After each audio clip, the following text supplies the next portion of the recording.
You don't need to be a singer to be working late, but in order to stay awake, you probably need a couple shots of espresso. But what is espresso?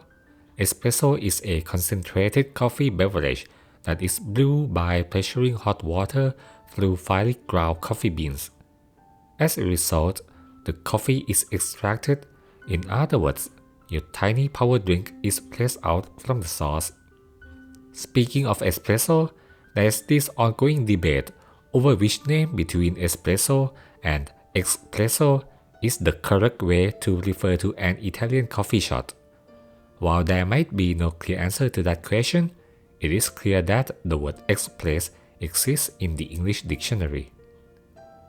When you express something, be it an opinion, idea, feeling, identity, or many more, you want to show it to people around you by placing what is inside you to the external world.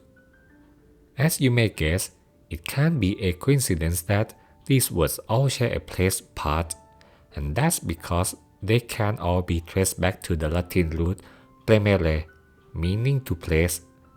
Welcome to the third episode of the Etymology series, where the story about to unfold is going to be impressive. Before we delve into the word root, let's take a brief moment to talk about one linguistic concept first, because you will hear it quite often throughout this video, and that is frequentative. As the root suggests, frequentative refers to a verb expressing a repeated or frequent action. These verbs often end with er or le. For instance, a lazy snake slides only once, but regular snakes keep sliding. Or you would say they slither. Another example relates to flash. When you see a single flash of light from fire or electricity, the thing sparks. But when you see constant flashes from a diamond or the sea, the thing sparkles. And yes, Latin does have this concept too. You probably weren't able to notice the resemblance between premere and place, but what if I tell you that its past participle is pressus and its subsequent frequentative is pressare? Then things start to fall into place suddenly, don't they? And just to complete the lineage, Latin premere derives from the Proto-Indo-European or Pi root per, which originally meant to strike, before shifting its meaning to the sustained force of to place. The verb to place originally meant that simple action. Later on, this word was also used as a noun to refer to any machine that can place, like a device for placing cloth or a device to squeeze juice. This sense became even more specific by referring to a machine for printing on paper, and consequently is used extensively in the publishing industry, especially so in journalism. Another word that is similar in both appearance and meaning is pressure. It comes from Latin pressura, act of pressing.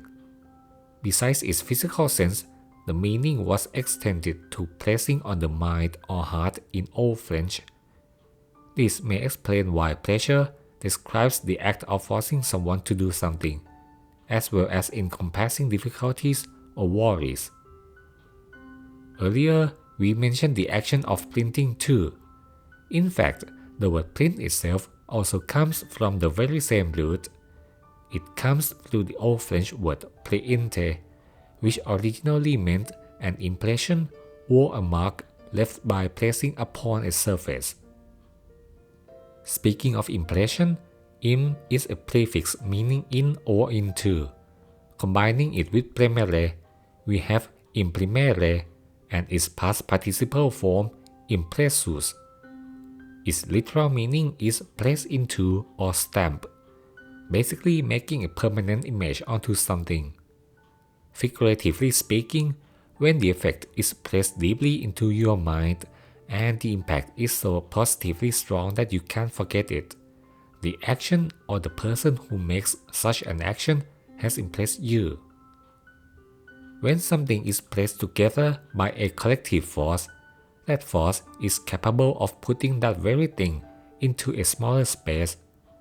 Com, meaning together, plus premere gives you comprimere, and its frequentative compressare, which is the origin of the word compress. Similarly, op, meaning against, plus premere gives you opprimere, and a frequentative oppressare. The figurative sense of pressing against is that you crush someone or something, often over a long period. So if a person is being treated with some sort of injustice, they face a persistent oppressive power. Interestingly, one of opprimere's meanings was rape in the past. The sense now is obsolete, thankfully. Now, let's talk about how we handle our feelings, suppression and repression. Even though both are defense mechanisms, the major difference lies in whether the act to defend oneself is conscious or not. If the defense is conscious, for example, a woman keeps herself busy at work to avoid thinking about her ex cheating on her, or a student calms their nerves at night before a strenuous exam, we call it suppression. The prefix sub means below, and the Latin suppressut literally means to press down. Just as someone tries to press down their feelings by force, suppression is an intentional decision to avoid thinking about or engaging with distressing information. Basically, they just bottle it up or brush it off. Conversely, if the defense is unconscious, for example, a man who nearly drowned as a toddler develops aquaphobia even if he has no recollection, or someone who just receives the news of their loved one's death may numb their feelings immediately. We call it repression. The prefix re means again, but more accurately back, and the Latin repressus literally means to press back. Just as the internal force tries to keep the negative feelings or memories back inside before they can even come out, repression is the process of unconsciously blocking out those things so that they can be easily recalled. Remember, those who repress have no control over it, but rather the mind does it on its own. And then there's this mental disorder called depression. D is down, similar to sub. So depressare is literally to press down. It once meant putting down by force, but this sense is already obsolete. Depressing is all about pressing down or reducing energy. In a mental health context, depression dampens your liveliness and causes a persistent feeling of sadness. And in an economic context, depression occurs when the market dynamics decline sharply. Now, let's revisit the origin of the verb repress.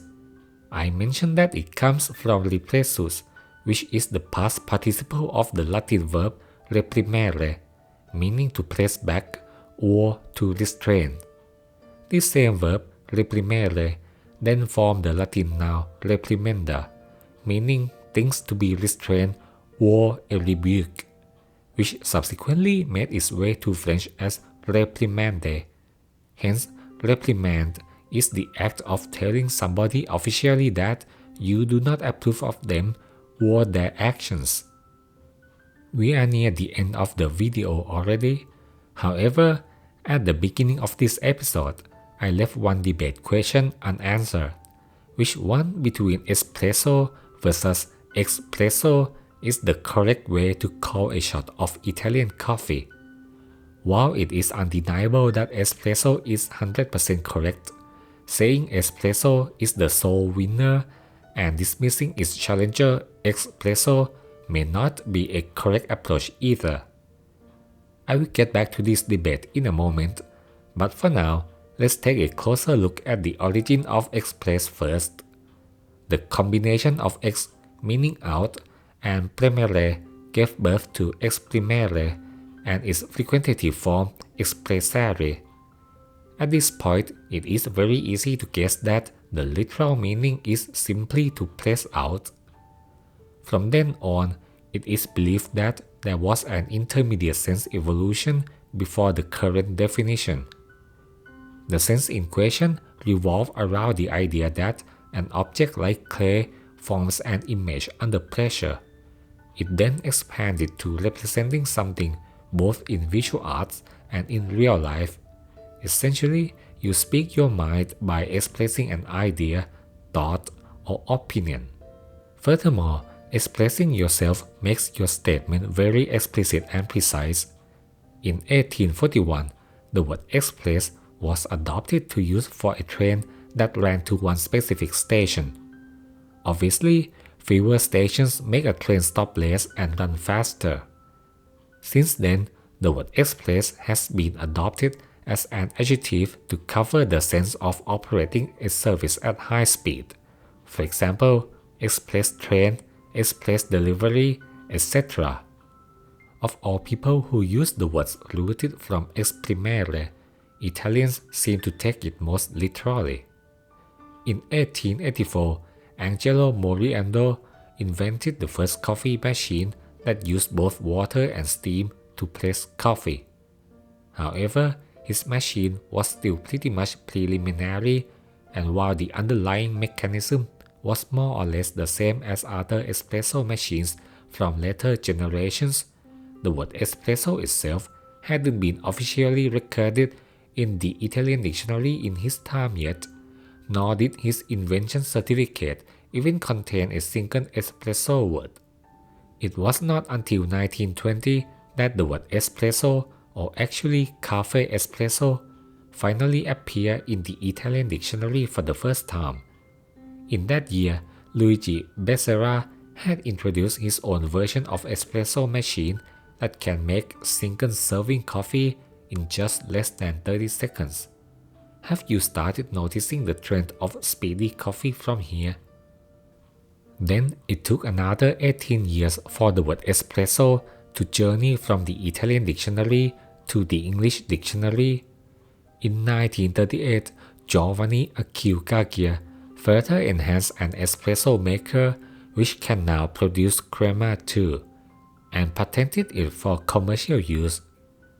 And that is the brief history of espresso makers. Finally, after a long wait, it is time for our highlight argument. Is it espresso or is it expresso? Let me ask you this.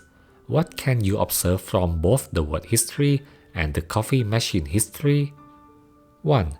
Express means press out, and yes, we do use hot water to press out coffee from ground beans. And 2. Express can also mean fast, and espresso is super fast to make as well. So it shouldn't be surprising that there are two schools of thought.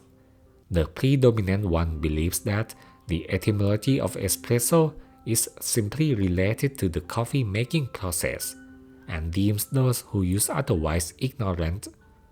But now it looks like the other group of etymologists has gained more credit over time by tying the word to the nature of being expressly made at the customer's request. So I guess in the end, the solution to this contentious argument is just you do you. If you prefer espresso, that's that you. Unfortunately, that's not me, espresso. Thanks for watching.